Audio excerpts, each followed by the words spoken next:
Sorry sir. நீ பரத் தானே? ஆமா சார். உன் கைக்கு என்னடா ஆச்சு? கார்ல வேகமா போயினேன் சார். ஹைவேல பைக்ல ஒரு பண்ணி கிராஸ் ஆயிடுச்சு. பண்ணி மேல விட கூடாது எதிர வந்த கார்ல விட்டேன் சார். என் கையே போயிடுச்சு சார். நான் டிரைவிங் கத்து கொடுத்த மாட்டேன் உனக்கு இப்படி ஆச்சு. முன்னொரு காலத்துல ஸ்டூடண்ட்ஸ், இது பைக், இது கார், இது லோடு வண்டி. லோடு வண்டி ஓட்டுறது ரொம்ப ஈஸி, கார் பைக் ஓட்டுறது ரொம்ப கஷ்டம். ஏன் சார்? ஏன்னா லோடு வண்டி மாட்டினா போலீஸ்காரங்க சாருக்கு 50-100 கொடுத்தா போதும். இதே கார் பைக் மாட்டினா 1000-2000 கொடுக்க வேண்டியது வரும். இதுல இருந்து தப்பிக்க வர வழியே இல்லையா சார்? அந்த வழியை தான் இப்ப நம்ம பார்க்க போறோம். சென்னை சிட்டில மொத்தம் 1500 சிக்னல் இருக்கு. அந்த சிக்னல் எல்லாம் மாட்டாம எப்படி தப்பிச்சு போறதுன்னு உங்களுக்கு சொல்லி தர போறேன். சிக்னல் என்னென்ன கலர் இருக்கு? சிகப்பு. நிக்கவே கூடாதுடா மூதேவி. அடுத்து மஞ்சள். அப்பள இப்பள கவனிக்க கூடாதுடா கபோதி. நெக்ஸ்ட் பச்சை. வேமா போய் தொலைடா எச்ச. உனக்கு வண்டி ஓட்ட தெரியலன்னு சொல்றா.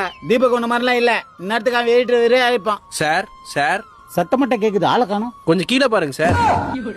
என்னடா தீபக் அப்ப கமல மாதிரி ஆயிட்டா? என்னாச்சு உனக்கு? சார் அவன் எதிரில வந்து விட்ட காரே என் கார் தான் சார். உங்களெல்லாம் டிரைவிங் கத்து கொடுத்தது நினைச்சல எனக்கு அசிங்கமா இருக்குடா. சார் உங்களுக்கு என்னாச்சு? ஹைவேல பைக்ல ஒரு பண்ணி கிராஸ் ஆயிடுச்சுல, அந்த பண்ணியை நான் தான்டா.